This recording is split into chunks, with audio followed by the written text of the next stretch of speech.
Pengerusi Urimei P. Ramasamy menggesa permohonan maaf daripada Sinchu Daily susulan kesilapan memaparkan ilustrasi jalur gemilang tanpa bulan sabit diterima tanpa dikenakan hukuman melampau.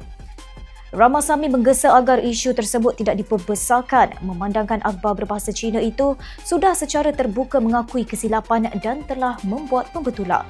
Beliau berkata terdapat suara politik tertentu yang mendesak agar hukuman berat dikenakan termasuk penutupan operasi akhbar berkenaan. Ramasamy berkata reaksi melampau sedemikian tidak wajar dan memberi amaran bahawa tindak balas keterlaluan boleh menjejaskan kebebasan media. Ramasamy turut menjelaskan bahawa dalam kes Kuang Wah Yit Poh, lambang anak bulan tidak dipadamkan, sebaliknya tidak kelihatan kerana dilindungi oleh imej lain secara tidak sengaja.